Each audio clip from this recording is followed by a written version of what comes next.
Buenos días, buenas tardes a todos. Estamos comenzando en este momento nuestro tercer seminario de esta serie con CIB y la Estrategia Internacional para la Reducción de Desastres. Voy a darle una pequeña introducción. Este es el tercer seminario, ya hemos hecho dos y el tema de hoy es el único que se va a realizar en español y es sobre las necesidades y expectativas de los habitantes en el proceso de reconstrucción. Todos estos seminarios por internet serán grabados y todos los panelistas y participantes recibirán un resumen de los resultados de todos los seminarios con el enlace a las grabaciones. En realidad, el enlace será público porque tenemos la intención de que el resultado de este seminario pueda ser consultado por todos los que lo desean. Entonces, hoy en día, acabamos de empezar a las 2 de la tarde en hora de Inglaterra y tenemos 4 expositores. Mi nombre es Elena Molín Valdés, yo trabajo con la Estrategia Internacional para Reducción de Desastres, soy la directora en Ginebra. Y tenemos 4 expositores, tenemos al profesor Gonzalo Lizarralde desde Montreal, tenemos a Luis Hernández desde Santa Tecla, El Salvador, tenemos al profesor Alfonso Solano desde Bogotá, Colombia, y tenemos a Jaime Soto en Quillón, Valle de Itata, Chile. Vamos a tener un espacio después de las 4 presentaciones, un espacio de preguntas y respuestas a los expositores y intentamos terminar dentro de 90 minutos. El tema de hoy, ustedes lo han visto en la presentación del todo este seminario, se va a tratar de los procesos de reconstrucción y sobre todo desde el punto de vista de los habitantes y de las personas afectadas. Y temas a tratar, cada quien lo va a ver desde su perspectiva, pero vamos a tratar de enfocarlo sobre errores y estrategias para implementación, la colaboración, expectativas y necesidades entre los diferentes niveles de acción local, actores externos, nacional, y también vamos a ver un poco la forma de cooperación de los diferentes actores, sobre todo también cuando las expectativas no siempre son afines uno con los otros y cuáles son estrategias de aplicación en estos casos.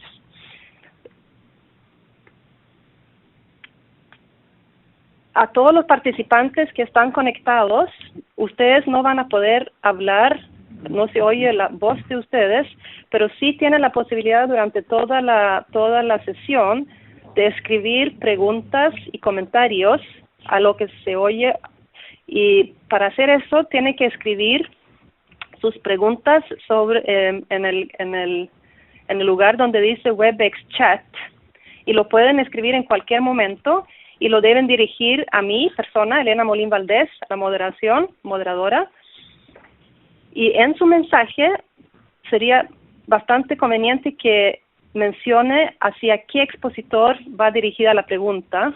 Si quieren también que se conozca, mencione su nombre y organización y país, y luego lo envían a través del Enter, ¿no? de apretar el botón Enter.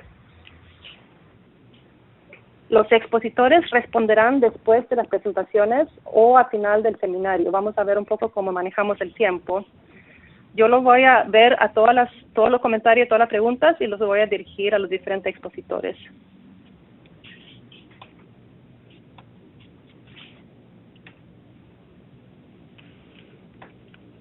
Entonces, vamos a tener ahora a empezar la primera exposición del profesor Gonzalo Lizarralde de la Universidad de Montreal de Canadá. Hay una pequeña biografía de Gonzalo en el folleto, y como ven, tiene bastante experiencia del trabajo e investigación de vivienda bajo costo y en proyectos de arquitectura y construcción. Y la presentación de Gonzalo es sobre estrategias y alternativas basadas en las libertades individuales de los habitantes. Ahora le paso la palabra a Gonzalo y trato de cerrar mi presentación.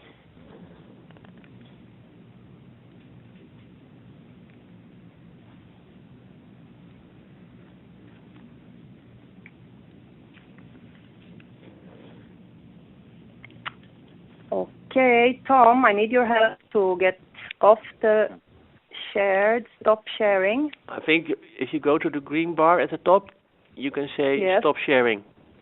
Stop sharing. Okay, share, stop sharing. Or if you go to share in the top menu, I think you can also yes. say stop sharing. You are sharing your desktop. I'm trying to stop it, but it doesn't seem to work. Share, you are sharing, select content to share.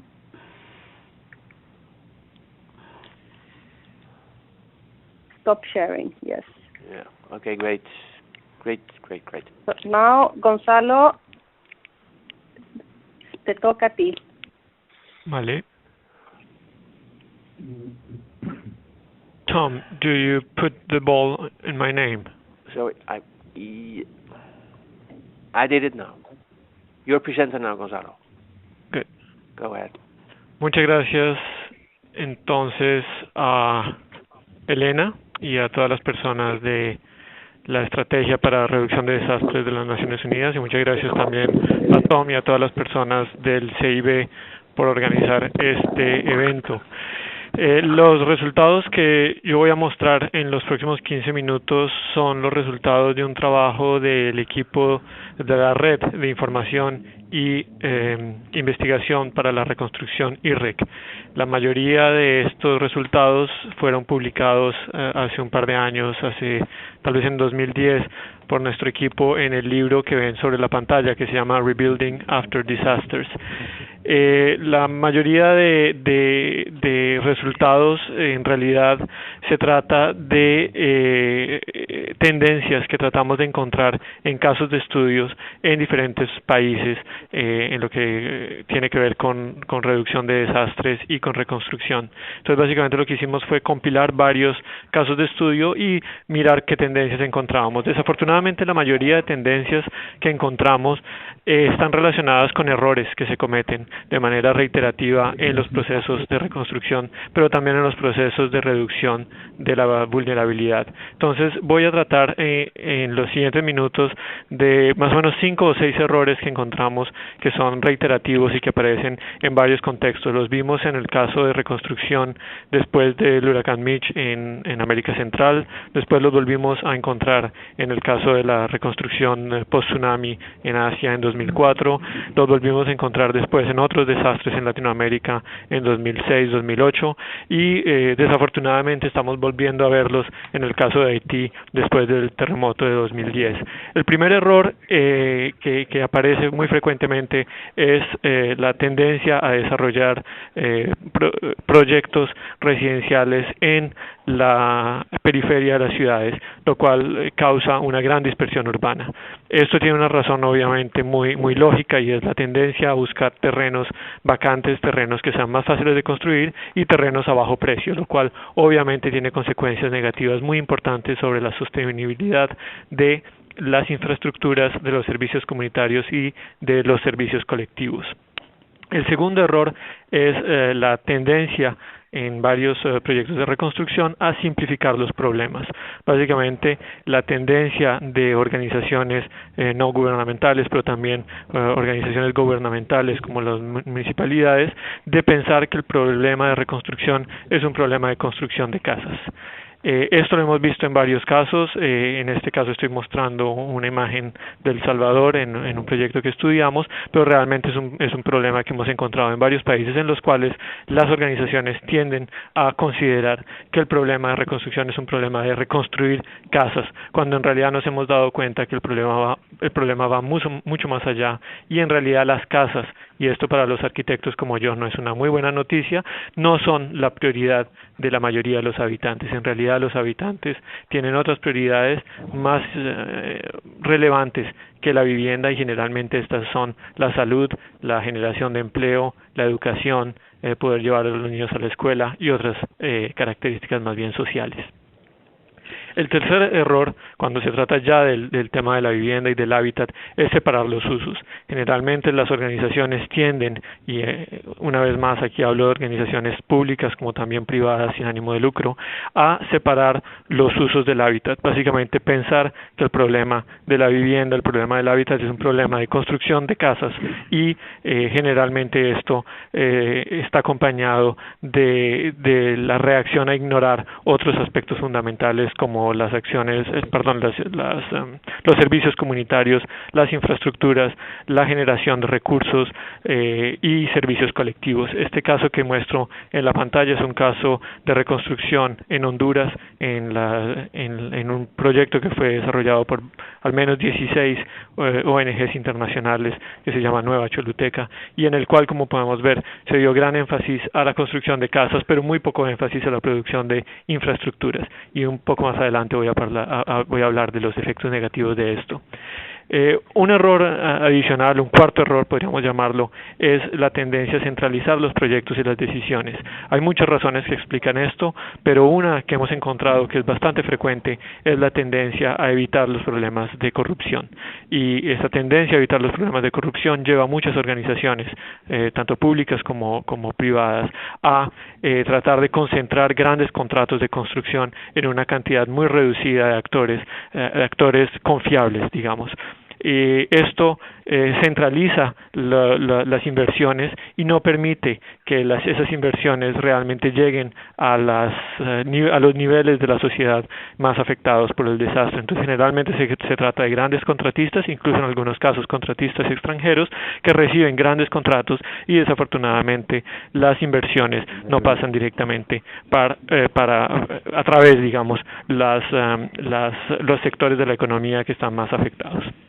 Esta imagen que vemos aquí en la pantalla corresponde a un caso de reconstrucción también en Choluteca, en el mismo caso Post-Mitch del cual estaba hablando ahora, y en el cual se centralizó la reconstrucción en unas cuantas compañías de construcción, algunas con apoyo externo de compañías de construcción internacionales y ONGs internacionales, y que realmente nunca respondieron a las necesidades de los habitantes.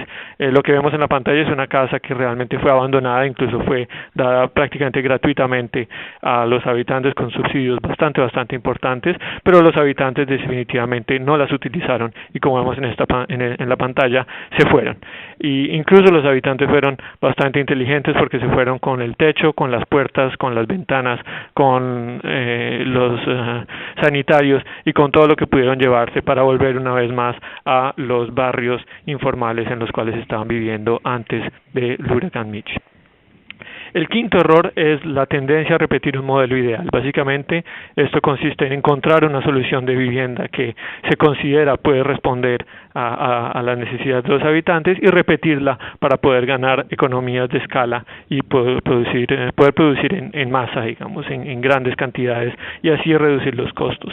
El problema de esto que nos hemos dado cuenta es que realmente estas viviendas estandarizadas realmente nunca o casi nunca responden a las verdaderas necesidades de los habitantes, que necesariamente familia tras familia tienen expectativas diferentes, necesidades diferentes y prioridades diferentes.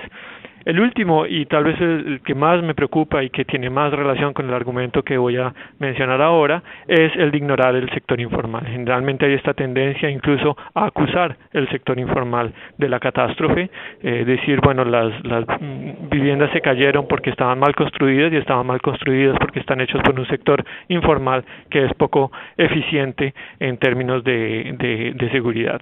Y el problema de esto es que generalmente estos proyectos de reconstrucción ignoran este sector informal que es de una importancia fundamental en nuestros países en vía de desarrollo y realmente este sector informal no se beneficia de los proyectos de reconstrucción, no se aprovecha la oportunidad del desastre para mejorar el sector informal, para darle mejor capacitación a los empleados, para darle más formalización a las compañías y para mejorar las condiciones de este sector informal. Entonces lo que encontramos y lo estamos viviendo ahorita, por ejemplo, en el caso de la reconstrucción en Haití, es que el sector informal cual vuelve a reconstruir en las mismas condiciones en que se había construido antes del desastre. Luego se perpetúan condiciones de vulnerabilidad y se pierde la oportunidad de trabajar con un sector que es realmente responsable de la construcción del 50, algunas veces 60% de el número de viviendas total de estos países.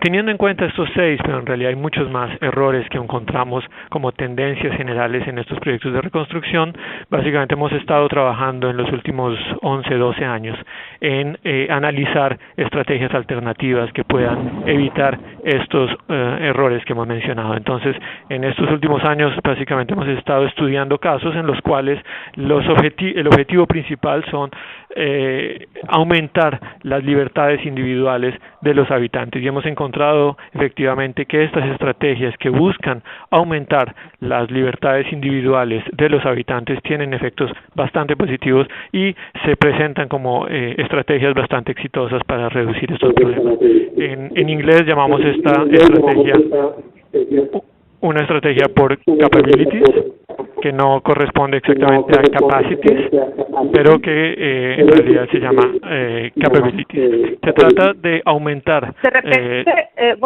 Tom, the voice started to be redundant now. Something happened?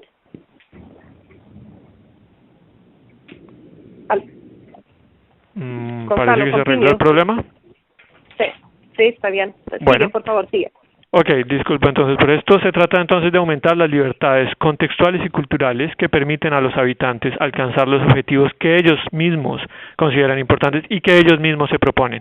Y vamos a ver que es un cambio de aproximación totalmente diferente a la idea de dar soluciones de viviendas ya terminadas, ya preconcebidas y ya solucionadas. Se trata exactamente de lo contrario, de mirar de qué manera se puede apoyar cada una de las familias para que cada una de las familias pueda desarrollar su propio proyecto individual según las necesidades, las expectativas que cada familia se propone a sí misma. Entonces voy a hablar en las próximas 5 minutos de 2 estrategias que me parecen fundamentales en este sentido.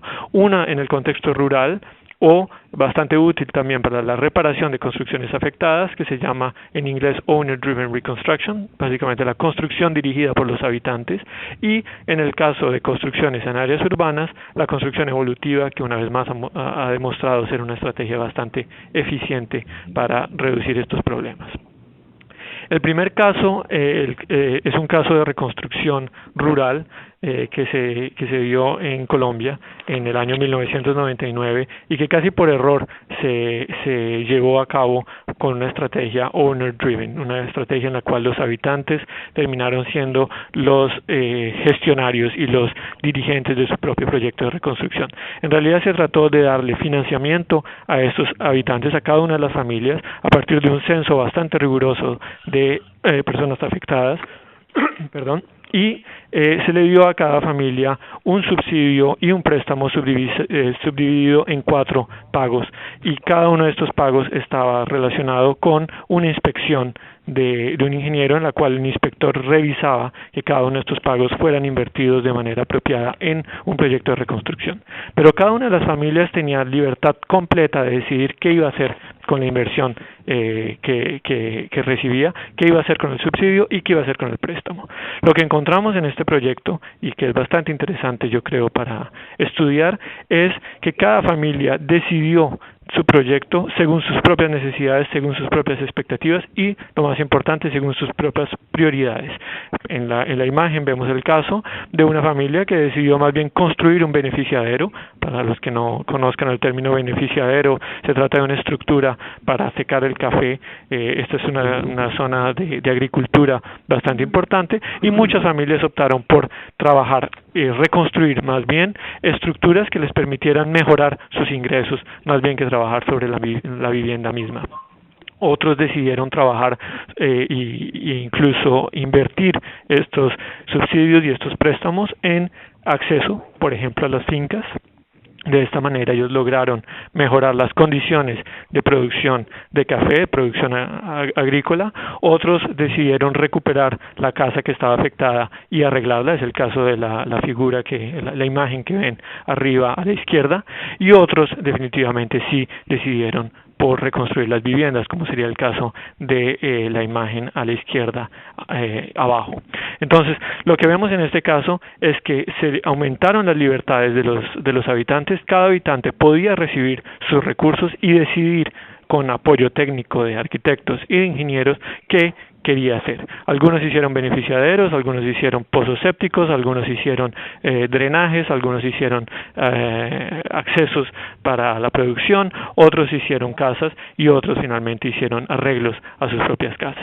Es un caso bastante interesante en contexto rural en el cual los habitantes eran propietarios de su propio terreno. Pero sabemos bien también que esto no es el caso generalmente de la reconstrucción en contextos urbanos, en los cuales hay muchas personas que no tienen títulos de propiedad, y por lo tanto voy a hablar de un segundo caso que me parece bastante interesante, y es un caso urbano también en Colombia, desarrollado por un pequeño municipio que se llama Facatativá, cerca de la ciudad capital de Bogotá, más o menos a 45 minutos de la capital, y se trata de un municipio de unos 300.000 habitantes que desarrolló hace 4 o 5 años un proyecto bastante eficaz también, en el cual se aumentaron las libertades de los habitantes, pero en contexto urbano. En este caso se trató, y vemos ya algunas imágenes en la pantalla, de construir un módulo básico de vivienda en la parte anterior del terreno y dejar en la parte posterior del terreno una área bastante suficiente para que cada familia pudiera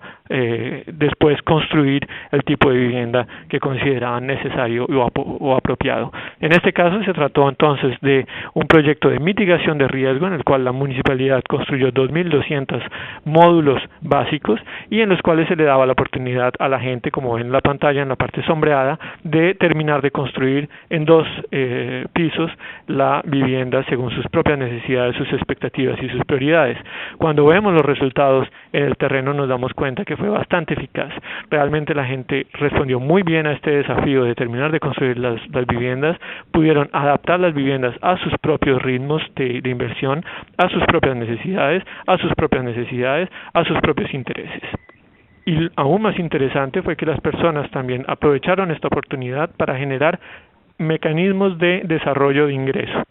Básicamente se trata de desarrollar tiendas, locales comerciales, espacios de arriendo, en fin, generar actividades que les permitían aumentar y acelerar el proceso de construcción de viviendas porque tenían ingresos adicionales. Entonces vimos aparecer tiendas donde se vende Coca-Cola, tiendas donde se venden tarjetas de celular, farmacias, restaurantes, cosas así, que les permitieron, dada la densidad en la cual se trabajó el proyecto, generar actividades comerciales bastante interesantes y bastante pertinentes. Esta es una imagen del proyecto cuando fue entregado a los habitantes, aún sin hacer las adiciones, y nosotros regresamos 2 años más tarde a ver qué había sucedido, y incluso nos dimos cuenta que en cuestión de 6 meses algunas viviendas ya estaban en este estado. Entonces en 6 meses ya había un proceso bastante acelerado de reconstrucción, y en 2 años la mayoría de las casas ya habían terminado el proceso de ampliación de las viviendas, y se trata en este caso de viviendas de 80 metros cuadrados cuando el lote total está construido, con todas las necesidades, respondiendo a todas las necesidades o a la gran mayoría de necesidades que los habitantes se propusieron ellos mismos. Se trata entonces de generar estrategias en las cuales las libertades individuales y colectivas, digamos las libertades concertadas de los habitantes, tienen una prioridad: libertad de elegir el tipo de proyecto individual, es decir, que cada familia pueda escoger su propio proyecto individual a nivel familiar; libertad de administrar el financiamiento del proyecto, que cada familia tenga libertad de manejar los recursos que recibe para sus propios objetivos; libertad para controlar la contratación de la mano de obra, es decir, que cada familia pueda decidir con quién contrata y a quién contrata. Esto tiene efectos bastante importantes en el sector informal, porque estas familias generalmente van a buscar precisamente el sector informal, lo cual facilita que los ingresos se distribuyan en sectores de la sociedad que están bastante afectados. Y finalmente otras 2 libertades: la de hacer su propio diseño, es decir, decidir de qué se trata cada uno de los proyectos individuales. Se trata de construir una tienda, se trata de construir una vivienda, un pozo séptico, etcétera, y la libertad de hacer o de subcontratar la construcción. Lo que hemos encontrado es que estas estrategias requieren ciertas condiciones. Es necesario un marco de gestión financiera bastante bien establecido, un marco legal que determine claramente la tenencia y propiedad de la tierra, una educación e información para los habitantes que les permita asumir estos desafíos de manera apropiada, un acompañamiento en el proceso administrativo y un control de calidad y de normas importantes. Pero las ventajas son muchísimas y voy a terminar un poco con esta diapositiva sobre las ventajas.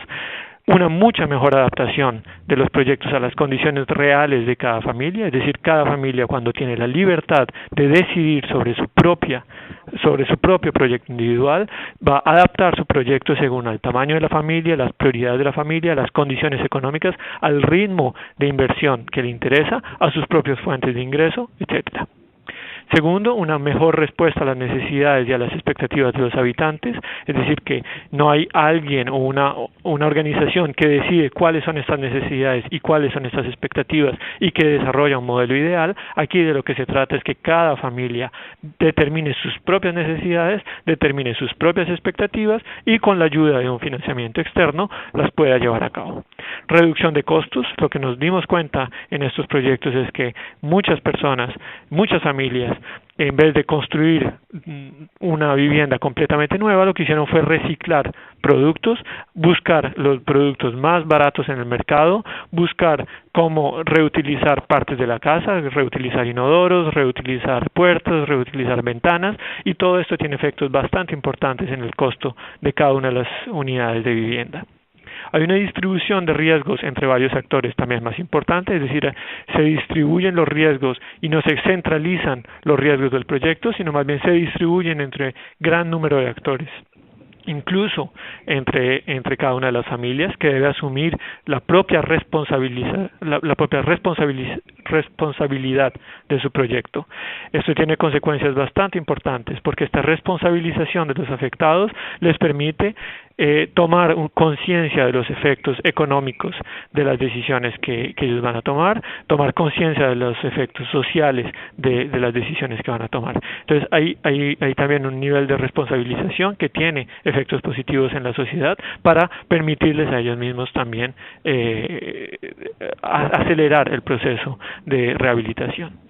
Una mejor integración de las actividades económicas. Las familias tienen tendencia a buscar facilidades de generación de ingresos que puedan acompañar este proceso de reconstrucción. Y finalmente, una consecuencia bastante importante también es una más amplia participación del sector informal, que tiene consecuencias fundamentales en que la inversión tenga efectos positivos en la economía local, el sector informal se refuerce, el sector informal se desarrolle y eventualmente todo esto puede contribuir a que el sector informal lentamente vaya entrando a un nivel de formalización mucho más avanzado y mucho más interesante. En fin, se trata entonces de estrategias que cambian un poco la manera de pensar los proyectos.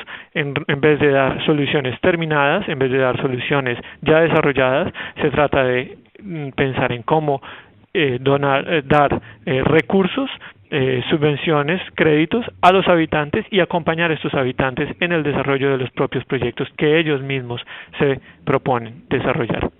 Con esto entonces termino la presentación y quito mi pantalla. Aquí encontrarán el correo si quieren saber más sobre esto.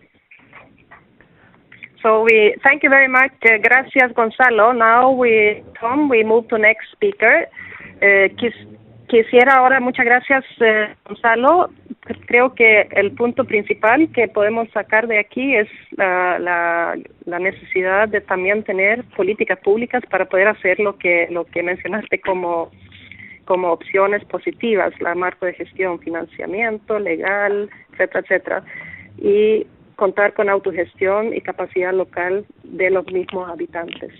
Mira, podemos ver algunos casos de este sector más adelante de El Salvador, pero por mientras quisiera invitar al próximo expositor, también de Colombia,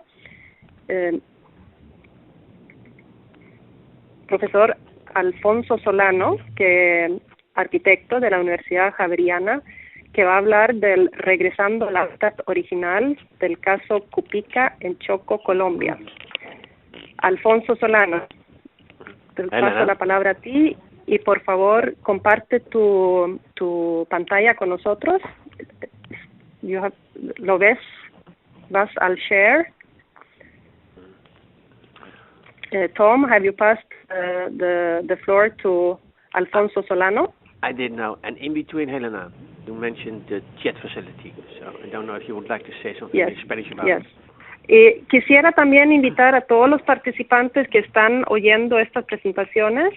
Tienen la opción y la posibilidad de buscar en la opción chat, de escribir comentarios o preguntas que quisieran hacer a cualquiera de los expositores.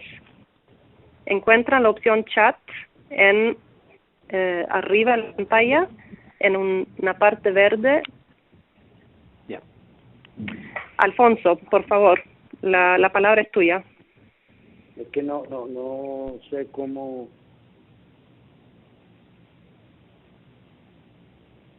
Cerrar la pantalla actual. No.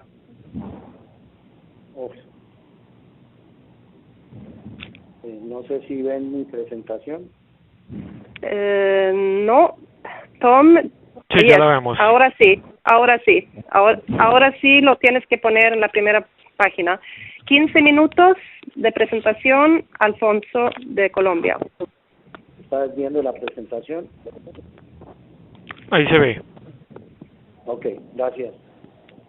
Muy buenos días, muchas gracias por esta invitación. Yo quiero presentar este caso de Cupica. Es un trabajo que hicimos, que dirigí como director de la Escuela de Arquitectura de la Javeriana en Colombia, en un grupo que dirigí que se llama el Proyecto Ubicar. Yo quiero aquí hacer una consideración inicial de lo que es una idea de la arquitectura, porque como director de arquitectura, pues es el inicio decir que para nosotros la arquitectura es la relación permanente entre el hombre como protagonista, el contexto, el tiempo y el espacio, y que la arquitectura comienza realmente a partir del placer espacial.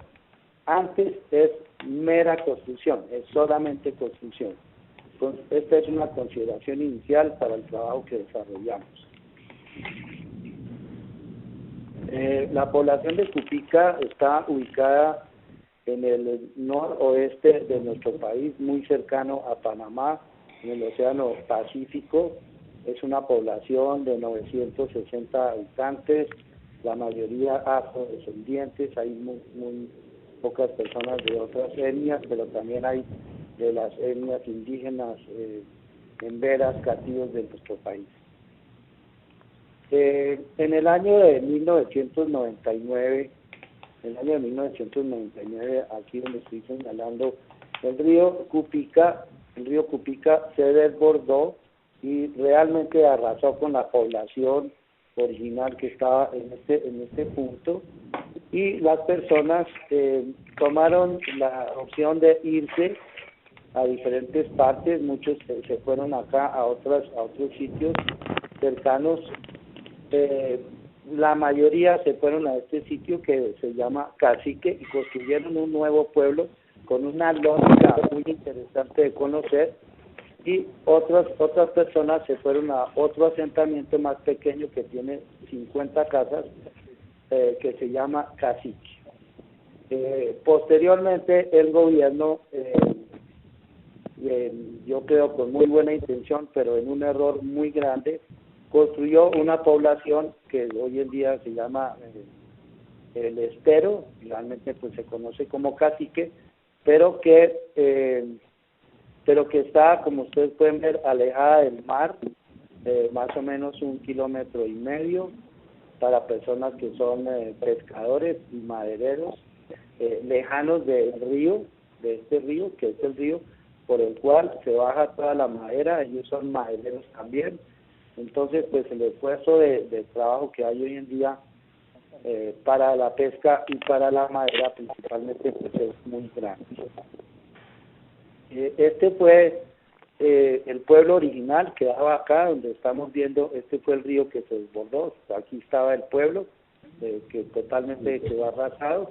Este es un dibujo que hizo un habitante en el momento de la inundación que llevó al río, pero ustedes pueden observar la lógica de la ocupación del territorio, que es un poco diferente a la lógica de nosotros los técnicos. Este fue el pueblo de Cacique, y Piña y Maquerule, otros asentamientos donde la gente se fue, y ustedes pueden ver el tipo de casas que la gente construyó con sus propios medios y bajo su propia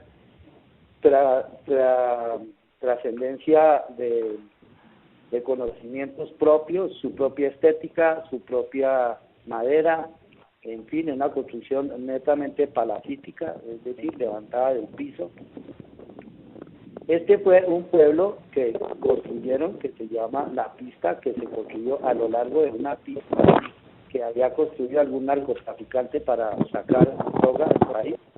Y este es el pueblo que reconstruyeron, o que construyeron con todos los rezagos y residuos del pueblo anterior, construyeron esto, pero con una lógica que se acopla perfectamente al territorio y en una lógica de comunicación entre los habitantes, de funcionamiento acorde a su cultura. Posteriormente, este es el pueblo que el gobierno diseña e impone realmente, que es una cuadrícula tradicional, con una plaza central, con una iglesia, con calles, con avenidas prácticamente, en una lógica pues desde el escritorio de algún arquitecto que yo considero que no conoció ni siquiera el mar. Este es el pueblo. Acá se ve el mar, a un kilómetro y medio está la población, acá se ve. Estas son las casas del pueblo, con unas avenidas que corresponderían a una región más urbana, y este es el puente que hubo que construir por encima de este manglar para poder tener acceso. Imagínense ustedes, dos pescadores saliendo al mar a través de este puente con sus embarcaciones pues prácticamente al hombro. La problemática que encontramos nosotros fue precisamente el desconocimiento a la cultura, el desconocimiento a la forma de habitar, el desconocimiento del territorio, el cambio de sentido de la propiedad. Se generaron grandes problemas sociales, se cambió la forma de generar ingresos, y los jóvenes, que es lo más grave, se quieren marchar de la población porque no encuentran posibilidades de desarrollarse. Este es el Cupica 5, que llamamos nosotros, es el que estamos haciendo en este momento con estudiantes y con profesores. Hay que entender que este es un trabajo desde la universidad, que tiene pues una dimensión, que tiene como propósito formar personas, pero también en la función de la universidad de proyección a la sociedad, prestar un servicio. Acá tenemos algunas estrategias para poder conocer cómo es el territorio y cómo es el pueblo. Yo desarrollo el taller de los sentidos, que es una manera de acercarse al conocimiento del territorio desde cada uno de los sentidos, para entender el territorio, entender sus posibilidades desde una lógica sensorial, y proponer después unas pautas para un plan de desarrollo de la población. Tenemos también algunos practicantes que tenemos allá. Normalmente hay unos practicantes, estudiantes que están viviendo en la población, duran 6 meses y posteriormente pueden desarrollar su trabajo también como trabajos de grado. En este momento, ustedes ven, este es un estudiante, Diego, que propuso lo que llamamos la cupicasa, que es realmente una estructura palafítica de madera que se coloca sobre la casa que el gobierno construyó, duplicando el área y evitando que la casa ocupe el territorio hacia los laterales, más bien arriba, y de alguna manera con la construcción en madera poder tener pues una réplica de lo que era la construcción tradicional. Con los estudiantes hacemos unos talleres de diseño participativo durante 2 semanas con la población. Hemos hecho algunos proyectos que se quedan para que la población en conjunto con alguna ONG puedan llevar a cabo como proyectos como miradores, escuelas de música, casas de niños, el muelle, una planta de basuras, que es un problema muy serio que hay. A través de talleres de diseño participativo estamos pues desarrollando constantemente estas actividades. Aquí vemos a los profesores y estudiantes trabajando con la población. Hacemos unas brigadas del hábitat. Son pequeñas intervenciones en las casas para mejorar la vivienda. En esta casa, por ejemplo, lo que hicimos fue con los estudiantes y la población, los propietarios, cambiarle todo el piso a la casa porque estaba en muy mal estado y la gente no tiene la concepción del mantenimiento. Construimos aquí en esta casa una pequeña escalerita que puede ser algo que parezca que no es importante, pero es que antes estos niños y esta señora tenía como escalera estas piedras para bajar. Entonces ese aporte a la casa es interesante. Acá hay algunos otros aportes de diseño participativo y construimos esta mesita para la televisión. Esta familia tenía la televisión, la ponía en la mesa principal y toda la familia comía en el suelo. Entonces diseñamos y construimos esta mesita y estas sillas para que ellos pudieran comer en su mesa del comedor y tener una mesita adecuada para ver la televisión. Acá construimos otra mesa para que la familia pueda comer y hay una pequeña mesa, esto es construido en Guadua, para que los niños también tengan esa posibilidad. La idea de esto es un proceso también educativo, de hacer que la gente vea que no necesariamente hay que comprar las cosas, sino se pueden hacer. El año pasado desarrollamos este proyecto productivo que fue eliminar la basura. El problema de la basura en el pueblo era tremendo y lo que hicimos fue recoger las bolsas de la basura y tejerlas con crochet, enseñándole a toda la población, niños, señoras, etcétera, a tejer con las bolsas de la basura, y estos son los bolsos que las personas construyen, tejen.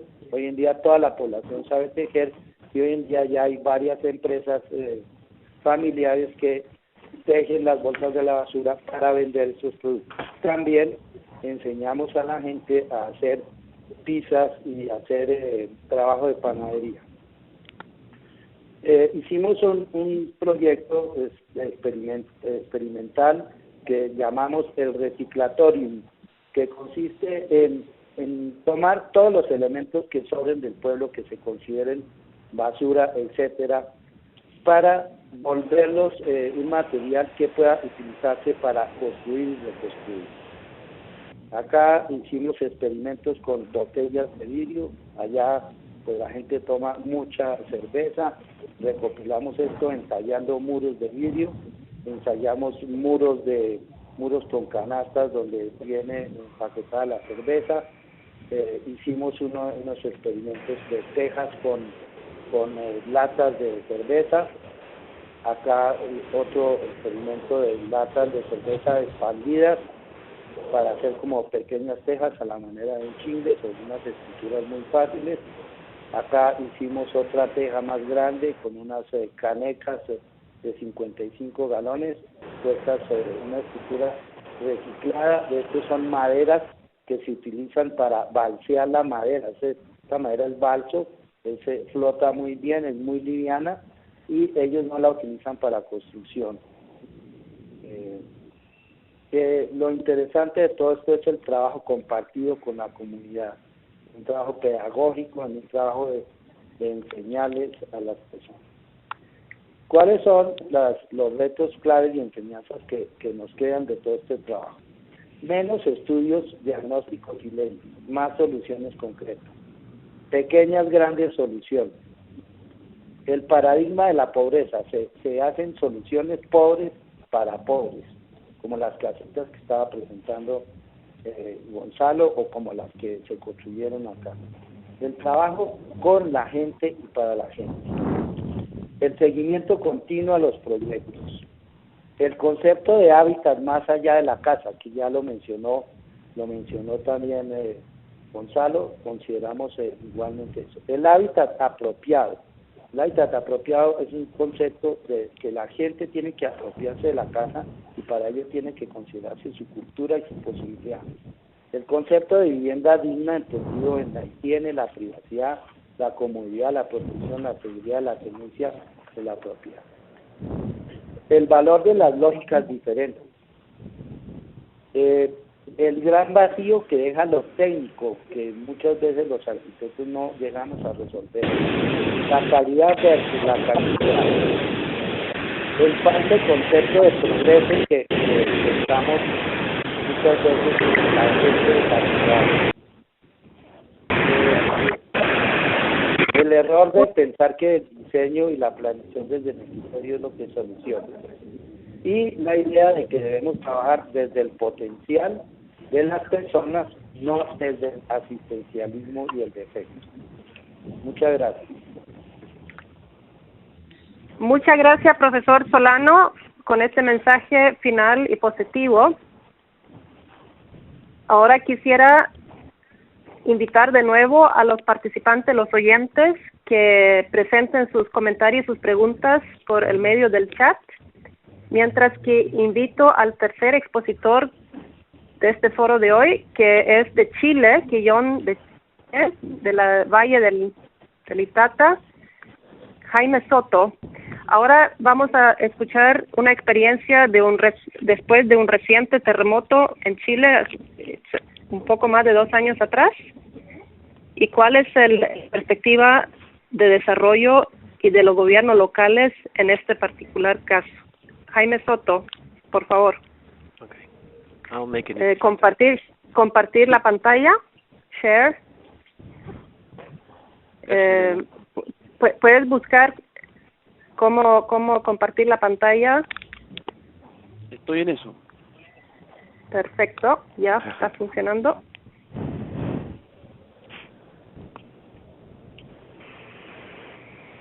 Estamos yéndonos ahora de la población, como vimos recién, de Choco, hacia una zona más poblada, más urbana, de una cantidad de municipios que fueron altamente afectados del terremoto y el tsunami hace 2 años. ¿Estamos bien, Elena? Sí, Jaime Soto, por favor. Buenos días desde Chile, gracias, Elena. Un saludo para todos. Agradecerles la invitación y en particular a la Estrategia Internacional de Reducción de Desastres por invitarnos a este espacio de conversación sobre cómo construirnos, cómo reconstruirnos. Les hablo desde Quillón, una comuna pequeña desde el Valle del Itata, en el sur de Chile, acá lejos.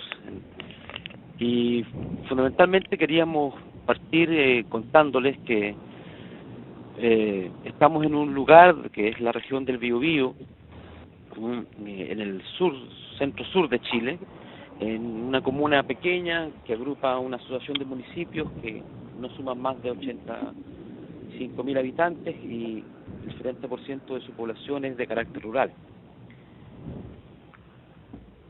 El Valle del Itata, el lugar donde estamos, con la asociación de municipios con las que trabajamos, es un territorio que se caracteriza por tener 2 grandes cuencas de río. Nuestra región tiene mucho río, por eso se llama Biobío, es parte de uno de los grandes ríos que nos atraviesan como región. Pero es también la zona del epicentro del terremoto de febrero del 2010 que comentaba Elena, 8.8 escala Richter, que debe ser, no sé si el más, pero uno de los más caros de la historia, porque representa en daños el 18% de nuestro Producto Interno Bruto, algo así como 30.000 millones de dólares. Pero también es el epicentro del terremoto del año 1939, 8.3, en la escala de Richter, que se conoció como el terremoto de Chillán y que superó los 25.000 muertos. Hemos tenido también riesgos de desborde de ríos. Se nos desbordó un río el 2006 e inundó 2 comunas, Tehuaco y Coelemu. Hace poquitos días hemos tenido unos grandes vientos con lluvia y hemos tenido dificultades en 3 comunas con problemas todavía de luz, agua, caída de árboles, vivienda.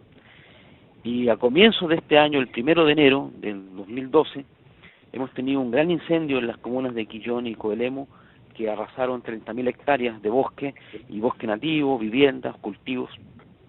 Por tanto, los riesgos nos acompañan siempre, y no solo en nuestro territorio, también en nuestra región. Nuestra región tiene una cadena de volcanes importante, 10 puertos distribuidos en el borde costero, donde tenemos riesgos de tsunami fuerte. Aquí está Valle Litata, un sector centro con mucha industria.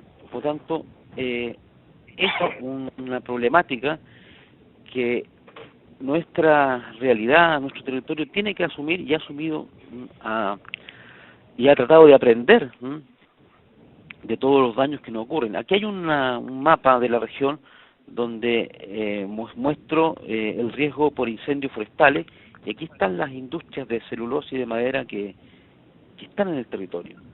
Por tanto, con estos datos introductorios quiero comentarles de que los riesgos son un tema hoy día mucho más presente, a propósito del terremoto, del gran incendio de Quillón, que hacen que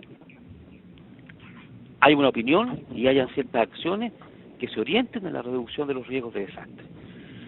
Cuando el equipo analizaba la propuesta que nos hacían sobre este webinar, pensábamos que era un tema central de los aprendizajes, era poder constatar que es fundamental mantener a la comunidad informada e involucrada, siempre desde el inicio. El derecho a la información y el libre acceso a la información era central para la paz social, el buen gobierno y el éxito de la iniciativa, para el control social.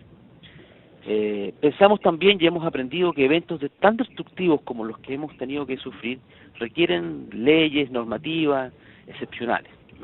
No podemos avanzar con normas regulares.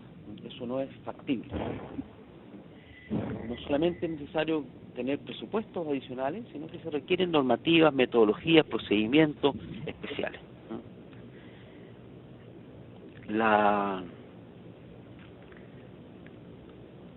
Un dato central que hemos analizado, lo queremos reducir en una frase que escuchamos de la relatora de las Naciones Unidas a comienzos de este mes en un encuentro con las organizaciones de la sociedad civil, donde ella,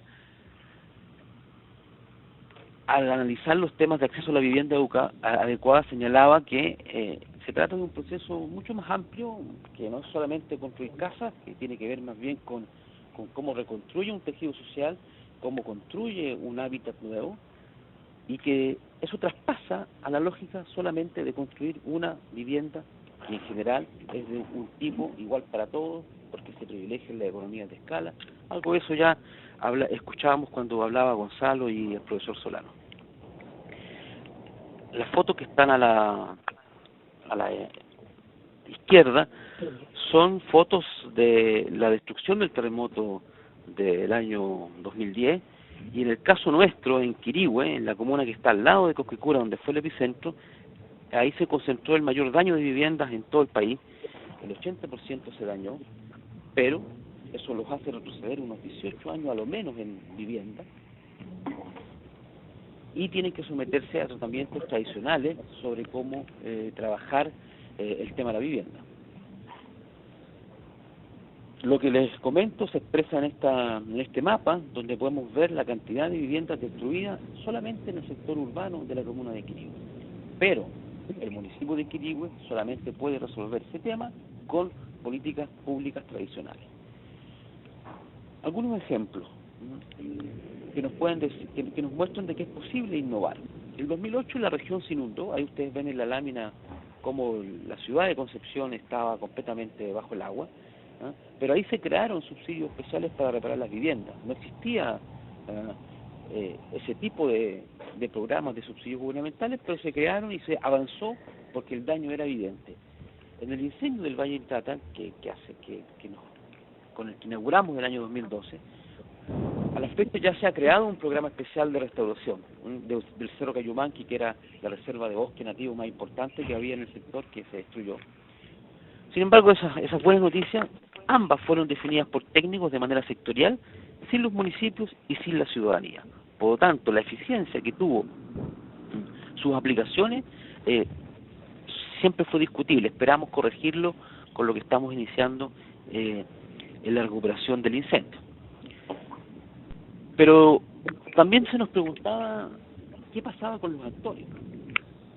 Y conveníamos que en nuestra reflexión de que concertar a los actores de los gobiernos locales, nacionales y centrales, junto con los organismos internacionales, tiene que hacerse desde lo local. No resulta ser un proceso de reconstrucción centralizado desde la capital o desde el nacional o regional. El proceso de centralización en Chile es tan brutal que hasta la alerta de tsunami se da de manera centralizada en la ciudad de Santiago, donde es una de las pocas regiones de nuestro país que no tiene mar. Entonces, hay que entender de que una reconstrucción tiene que tener a los actores locales concertados, pero siempre articulados desde los gobiernos locales. Hay también que considerar que esos actores deben manejar la información de manera confiable, actualizada, y la información que se construye por todos en sistemas de información que deben estar siempre actualizándose, porque hemos visto que buena parte del tiempo se pierde en discutir cifras, estadísticas, catastros, etcétera. Eso genera conflicto, permite que se avance más lento todavía, y distancia a los actores nacionales, regionales, que deben, en definitiva, resolver los temas urgentes, siempre urgentes de la reconstrucción. Hay otro aprendizaje que para nosotros es también relevante, que tiene que ver con el conocimiento técnico, cómo ponderamos el conocimiento técnico y combinamos con los intereses locales y los saberes locales. Aquí les quiero mostrar un ejemplo. En la ciudad de Lota, que está en el borde costero, una ciudad minera de carácter patrimonial, la cooperación técnica alemana, y después del terremoto hizo un análisis de infraestructura y aportó mucho. Esta es una iglesia que es un activo patrimonial de la ciudad, que fue dañada, y estos ingenieros hicieron una evaluación preliminar y un poco exhaustiva, y nos recomendaron que este edificio, aquí está, debería ser demolido de manera inmediata, porque podría colapsar con movimientos sísmicos leves. Bueno, ha resistido una seguidilla de temblores, el más grande, grado 7,3 de escala Richter, y no se ha caído. Si el alcalde de esa comuna hubiese obedecido ciegamente esa recomendación, hubiese destruido un patrimonio histórico de la ciudad. Por lo tanto, es muy importante los saberes y las pertinencias, poder combinarlas y discutirlas localmente. Por eso la confrontación de actores locales es central, entre otras cosas.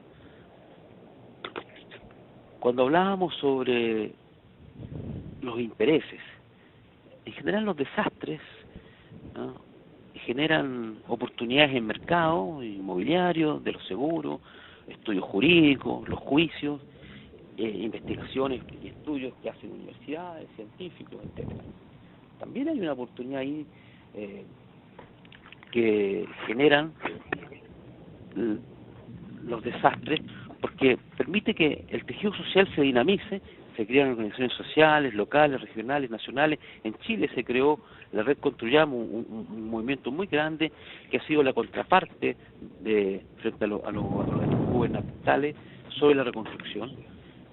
Los organismos públicos crean programas y proyectos y se especializan en soluciones, por lo general, tipos, digamos, que van reproduciendo en diferentes lugares. Los organismos internacionales también aportan junto con las ONG su experiencia, sus recursos. Pero todos estos elementos que se van configurando, estos múltiples intereses de distintos enfoques que lo que buscan es aportar a un proceso de reconstrucción, se hace desde ópticas distintas, desde enfoques distintos, posiciones diferentes, no responden a políticas públicas consensuadas. Entonces creemos que crear políticas públicas que se orienten a la reconstrucción podría ayudar a resolver conflictos de intereses que están siempre presentes y que con el transcurso del tiempo terminan siempre las posiciones más débiles, digamos, los ciudadanos, poniendo sus posiciones por frente a otras.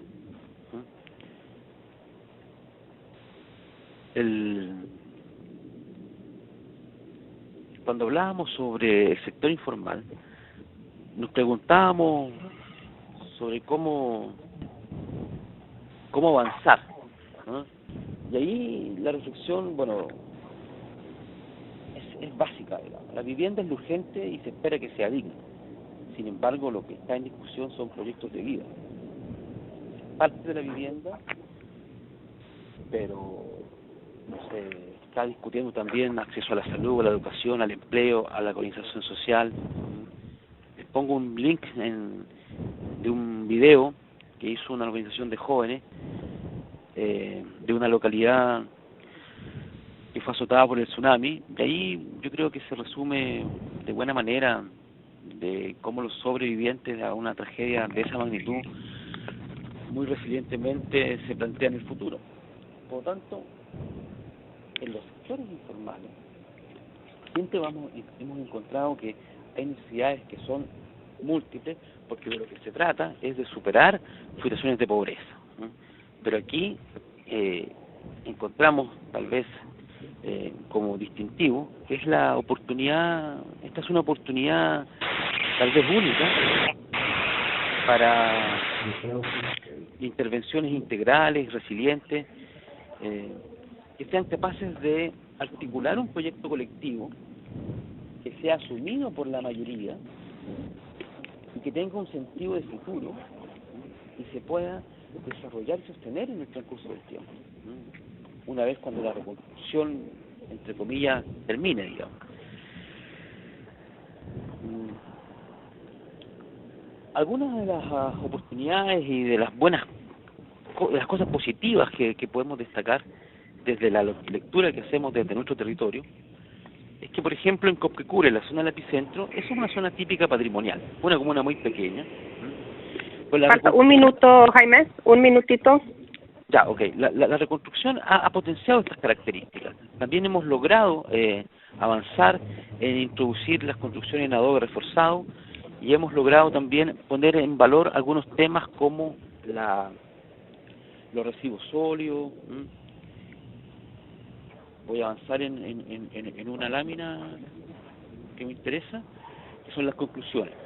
Deben existir políticas públicas, eventos excepcionales requieren leyes y normas excepcionales. La reconstrucción debe tener un enfoque en reducción de riesgo de desastre, tiene que ser siempre informada, participativa y democrática. Y desde lo local, a nosotros las experiencias que hemos tenido con ONU Habitat y la estrategia en un curso de formación que hemos hecho en riesgo de desastre ha sido central. Los alcaldes han priorizado el tema del agua como uno de los riesgos centrales. Ya pasó el terremoto, pero lo que nos toca hoy día enfrentar es una gran sequía. La cooperación descentralizada con la ciudad de Ginebra ha sido central, con la ONG en la que yo represento, que es Territorio Solidario, y hemos construido una institucionalidad que es una mesa de riesgo del Valle del Itata, que no existía, había de muchos temas, pero no existía de riesgo, y hemos avanzado en construir en los planes de desarrollo estos enfoques y estas miradas.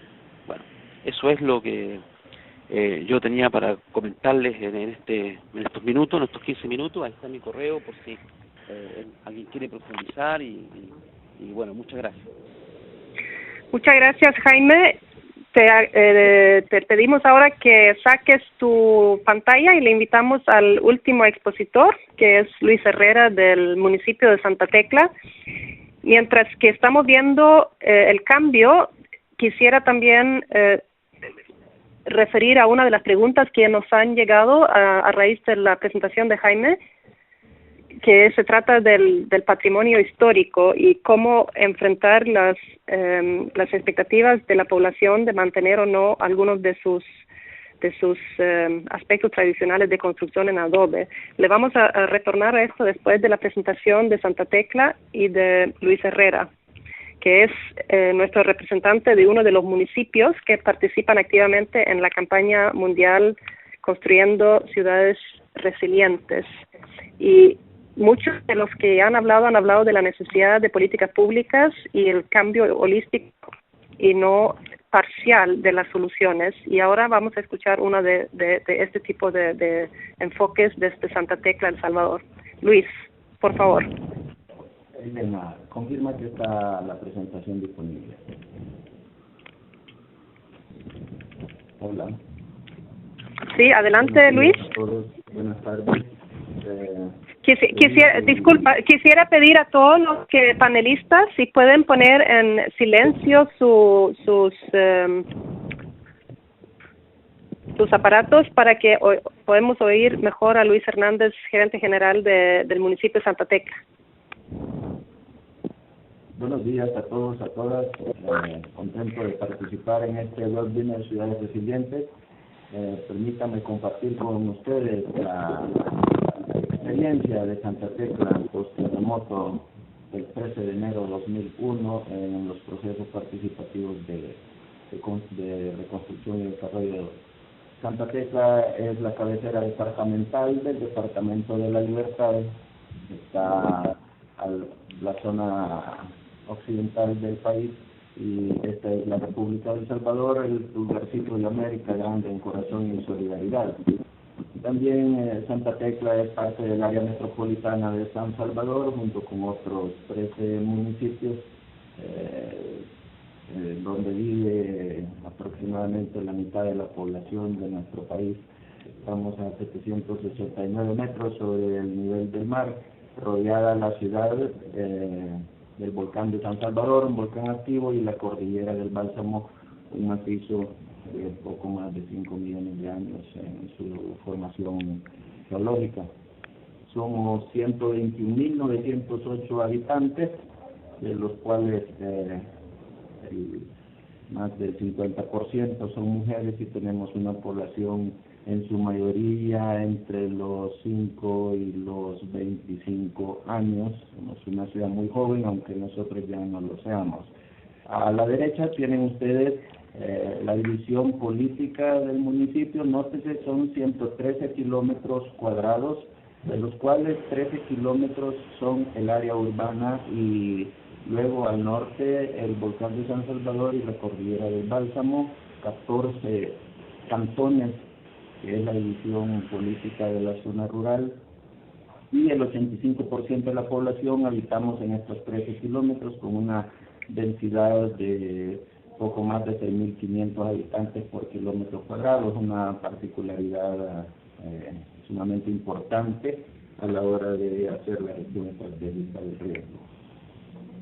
Quisiera hablar del 13 de enero, cuando en Santa Tecla ocurrió un gran terremoto de 7.6 grados Richter, nada comparado con la experiencia de nuestros hermanos en Chile, pero en el caso de Santa Tecla generó un deslizamiento de 150.000 metros cúbicos de tierra, que en cuestión de segundos acabó con 270 casas, provocando también más de 700 personas muertas.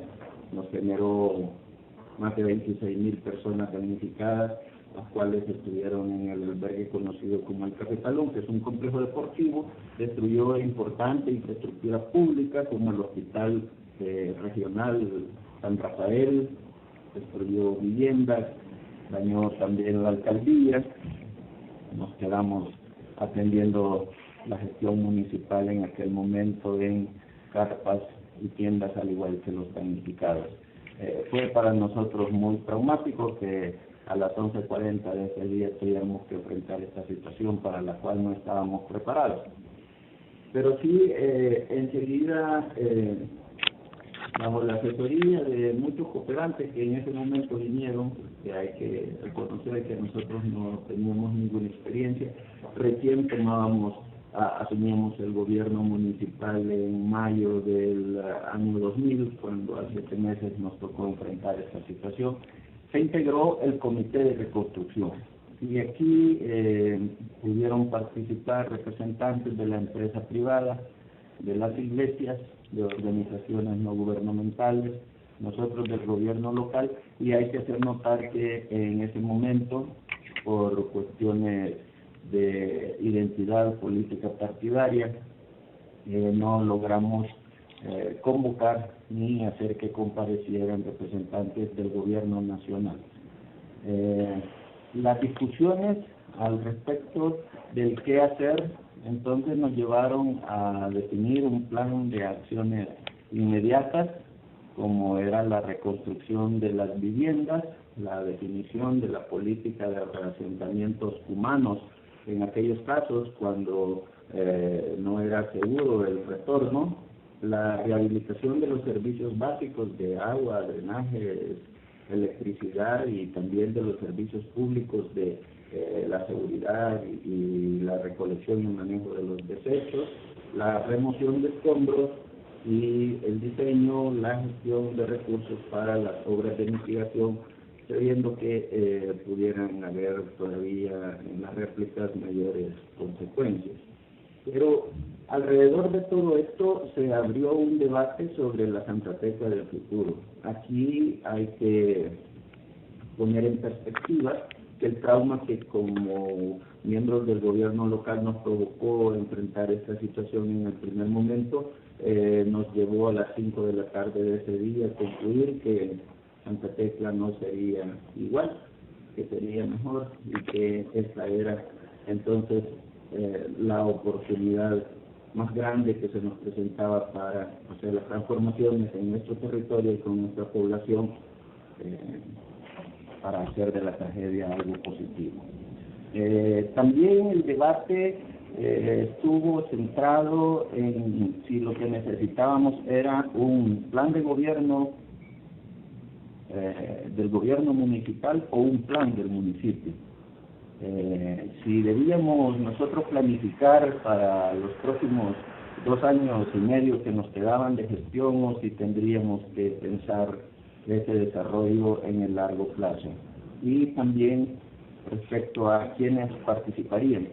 En esta ficha se ve muy simple, pero fue una dinámica de generación y construcción de pensamiento, de confrontación de ideas y de también desvestirse de una gran cantidad de prejuicios respecto a las posibilidades reales de la gobernabilidad democrática en nuestro país, que muy poca cultura había en ese momento y para lo cual tampoco era para nosotros algo que domináramos, sino una novedad. Las conclusiones de ese gran debate entonces fueron que debíamos formular un plan estratégico participativo del municipio que enfocara y modelara el desarrollo para los próximos 10 años. Estábamos entonces en junio 2001 y el proceso de construcción de este plan estratégico tomó 14 meses y decidimos planificar para el periodo 2002-2010. Nos decían que era poco probable porque los consejos municipales son electos para 3 años únicamente, pero bueno, esa fue la conclusión después de todas las consultas y el proceso que hicimos para llegar a estas conclusiones. El enfoque también es concertar con y desde la población, no es para la población ni por la población, sino desde allí con ellos como actores directos del proceso de planificación, de manera que se garantizara la inclusión social y entonces se definió una estrategia de formulación que en su primera etapa tuvo a bien preparar los equipos técnicos que estaríamos a cargo de este proceso. Nos capacitamos también en el dominio de herramientas y metodologías participativas y luego hicimos el mapeo de los informantes claves entre las organizaciones vecinales que están en los territorios, en los sectores organizados. Invitamos a organizaciones no gubernamentales y gubernamentales también, y formamos un contingente de líderes y lideresas que pudieran apoyar el proceso de transformación. Elaboramos un plan de trabajo y nos pusimos manos a la obra. La segunda etapa fue hacer el diagnóstico territorial, cantones, comunidades y colonias, el diagnóstico sectorial, mujeres, comerciantes, industriales, vendedoras, vendedores, el diagnóstico institucional, que era cómo debía adecuarse la administración municipal para enfrentar el gran desafío que suponía reconstruir y desarrollar el municipio de estos terremotos. Y por supuesto que tuvimos la bendición, la dicha de contar con estudios especializados de organizaciones no gubernamentales y de universidades de nuestro país, y como de la cooperación internacional. Además, definimos un conjunto de acciones inmediatas que pudieran reforzar la participación de la población más allá de la generación de la expectativa de cómo sería el municipio. Todo aquello que podíamos hacer ya era concertado, decidido y manos a la obra. La tercera etapa fue la de sistematizar todos los resultados que se habían producido en este proceso, estableciendo la visión y la misión para los próximos 10 años, las estrategias concertadas para el desarrollo económico, el desarrollo social y medioambiental, las estrategias para superar la pobreza, así como las estrategias de programas y proyectos sectoriales específicos. Y se dio algo interesante que tiene que ver con una de las preguntas planteadas, que fue la priorización en el territorio. Un ejemplo clásico es lo que sucedió en el volcán de San Salvador, donde comunidades que demandaban la reconstrucción de la cancha de fútbol, que había sido dañada por el terremoto, ponían en el quinto lugar, dando paso a los de otro cantón que necesitaban rehabilitar los servicios de agua y drenaje. Esta solidaridad entre nuestros conciudadanos también permitió que crecieran en conciencia, se generó un sentido de pertenencia y de responsabilidad social muy importante. Otro elemento fue la planificación. Luis, un minuto para terminar.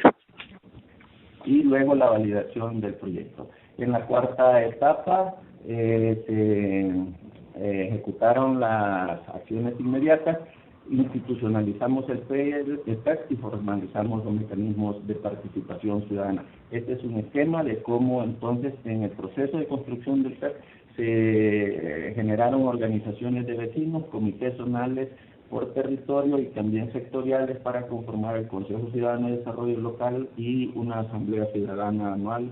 Este es el modelo de una mesa sectorial donde hay representantes de diferentes actores, representación de diferentes actores, y esta ficha de abajo que muestra los instrumentos que incluso nos llevaron a construir una ordenanza de participación ciudadana que le dio carácter consultivo al Consejo Ciudadano para la ejecución. Finalmente, estas son las lecciones aprendidas. El desastre duele, es una gran oportunidad para hacer el desarrollo. La reconstrucción y el desarrollo también supone la concertación de voluntades, visiones, recursos y compromisos. La cooperación internacional es importante, pero somos nosotros, nuestras propias fuerzas, lo determinante. Es indispensable un liderazgo transformador en el ámbito político, ciudadano, empresarial. El desarrollo debe ser de largo plazo, debe incluir la gestión estratégica del riesgo y esta debe ser participativa también. La participación ciudadana es el factor de sostenibilidad de nuestro proceso. Ahora estamos concluyendo el PEC 2002-2012 y planificando para los próximos 10 años. Y cito a un amigo, no sabemos cuándo va a pasarnos algo, pero sabemos que va a pasar y es nuestro deber estar preparados para ello. Muchas gracias, ha sido un gusto compartir con ustedes nuestro modesto aporte. Muchas gracias, Luis Hernández, gerente general del municipio de Santa Tecla, que también es uno de los municipios modelos de la campaña global Ciudades Resilientes. Y creo que fue una muy buena terminación de las 4 presentaciones, porque recogió de mucha forma las recomendaciones de las presentaciones anteriores. Uno, por supuesto, tener política pública, que todos dijeron, participación con y desde la población, como decía Santa Tecla, tanto en la planificación de la reconstrucción y el desarrollo local como en su ejecución. Y también mencionó el liderazgo transformador a nivel del municipio. Y de hecho yo sé, aunque no lo dijiste, que el alcalde ha sido reelecto muchas veces después de creo que es el mismo alcalde que tomó cargo después de la reconstrucción y durante la reconstrucción, así como el Consejo Municipal.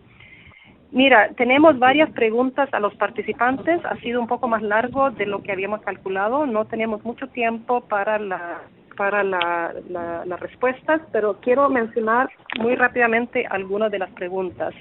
A Gonzalo, 2 preguntas. Uno referente a qué pasa a nivel, si la población quisiera reconstruirse y volver al sitio de más alto riesgo. No es cuestión solamente de decisión de los habitantes, y a la vez pregunta relacionada a estrategias específicas. Pregunta también a Jaime Soto, ¿qué pasó en los lugares donde la reconstrucción y la construcción tradicional se hizo con adobe? ¿Cuál era la respuesta de la municipalidad en términos de reconstruir en ese tipo de material? También quisiera preguntar 1 minuto de cada uno al final, de decirnos en pocas palabras qué tema considera podría ser de mayor interés tanto para la estrategia internacional como para el CIB, que organizamos este webinar para seguir investigando y compartiendo información en el tema de la reconstrucción. Paso la palabra a Gonzalo. Gracias por la pregunta. El tema de la relocalización sin duda es uno de los dilemas más grandes que se deben confrontar en el caso de reconstrucción.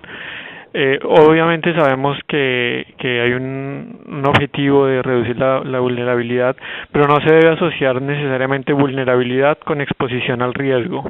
Es posible guardar la misma exposición al riesgo de algunos habitantes, pero disminuir la vulnerabilidad de esos habitantes, y yo creo que allí en ese aspecto radica buena parte de la respuesta.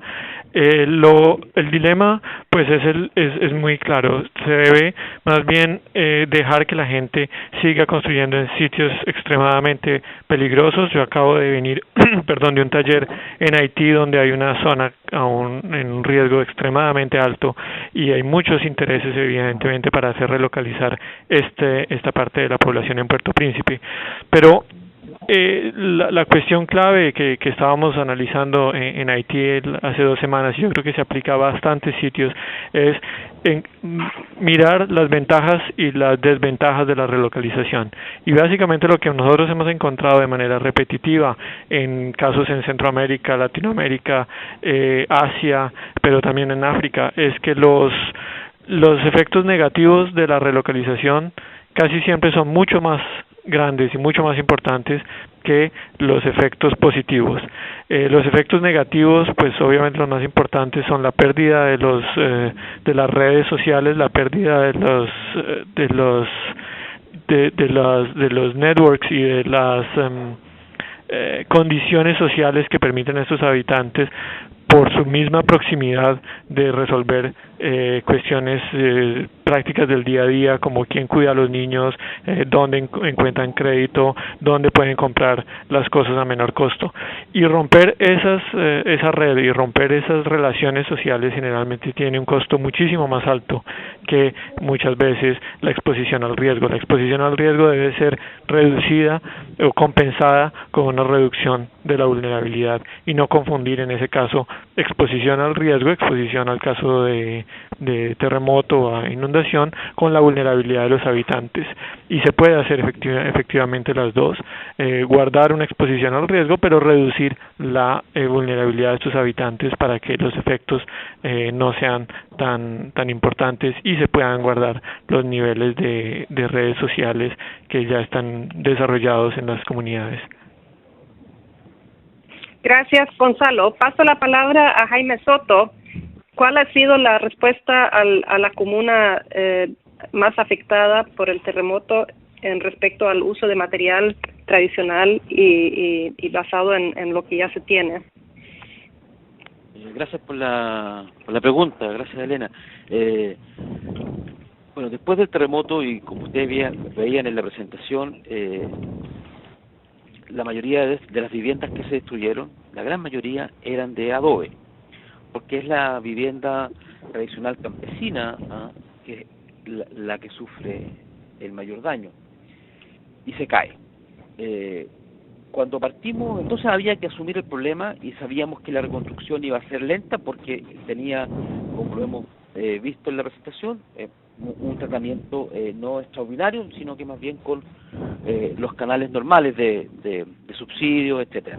Por tanto, cuando partimos con el ONU Habitat y la Estrategia Internacional de Reducción de Desastres, en el Valle del Itata, trabajando, evaluando, viendo qué alternativas podíamos tener, logramos un nexo a través de ellos con la Federación Internacional de la Cruz Roja y la Media Luna Roja, y realizamos con ellos un taller de adobe reforzado dirigido a los municipios y a los técnicos municipales y a albañiles, digamos, del territorio, que permitió a los municipios asumir esta técnica constructiva como válida. Sumamos también a algunas universidades y al Ministerio de la Vivienda para que entendiera que esta técnica era útil, era posible, necesaria. Ellos deberían eventualmente estar disponibles para aprobar, según sus determinados decretos y normativas, esta técnica. Eso se logró y estamos hoy día en proceso de construcción y de levantar varios proyectos que van a permitir que las mismas familias puedan, con autoconstrucción, reparar o reconstruir sus casas. Es un proceso que estamos partiendo, pero nos parece que es del todo relevante porque en nuestro país no se construía con adobe fundamentalmente por la presión que tienen las empresas constructoras del cemento, etcétera, etcétera. Entonces creemos que esa ha sido nuestra metodología y los pasos que hemos dado para que el adobe reforzado, esta técnica, sea puesta en valor y sea usada. No sé si respondo. Sí, yo creo que estuvo bien. Y en términos de lo que se podría priorizar para el futuro en el intercambio a través de este tipo de foro y en la investigación e intercambio entre municipios, ¿alguna última palabra? ¿Temas a priorizar? Sí, hay un tema que a nosotros nos preocupa mucho, digamos. Tenemos coincidencia en los aprendizajes y las exposiciones que hemos escuchado así lo muestran, digamos, ¿no? Esto pasa en Colombia, en Salvador, en Chile, en todos lados. Tenemos la campaña Ciudad Resiliente, tenemos los 10 lineamientos, pero tal vez preguntarnos qué es lo que ocurre, ¿no?, que nos cuesta tanto avanzar. ¿Por qué este tema sigue siendo difícil de abordar desde los diferentes niveles, nacional, regional, local, etcétera? Tal vez ahí creo yo que hay un espacio de discusión. ¿Y cuál es el rol entonces, en ese contexto, de los municipios?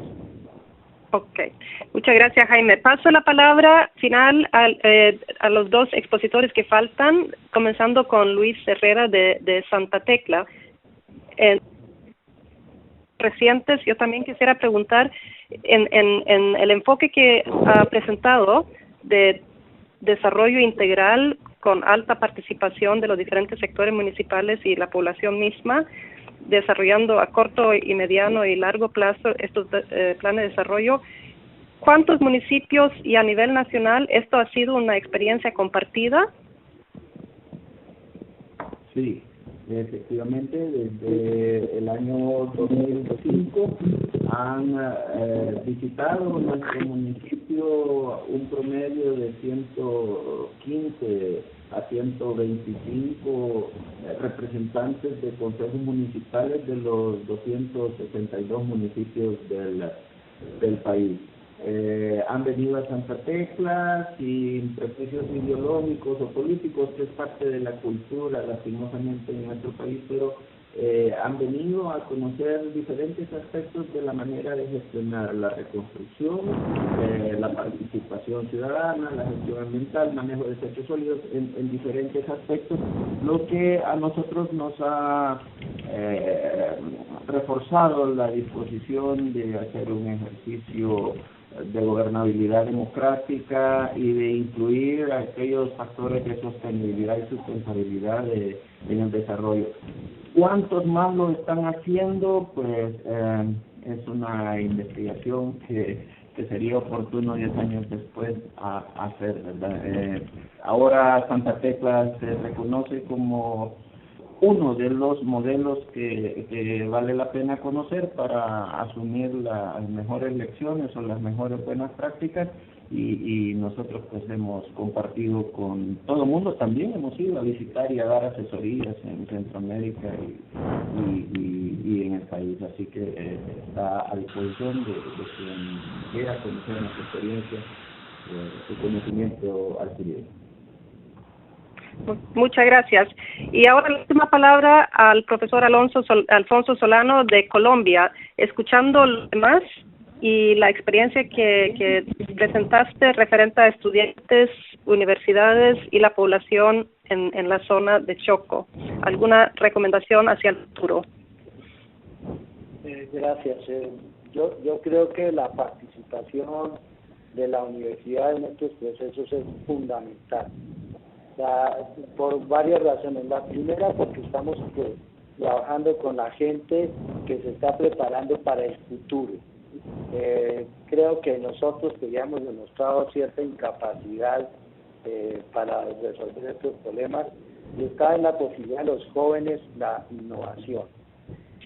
Por otro lado, creo muy importante la participación de la universidad, porque la universidad, su pretensión está lejana de lo económico y de lo político. Sus intereses son diferentes, y pienso que un problema muy grave, ya lo estaba mencionando algún otro de los conferencistas, es que los procesos se demoran muchísimo porque se entraban en todo el tema político, económico, burocrático.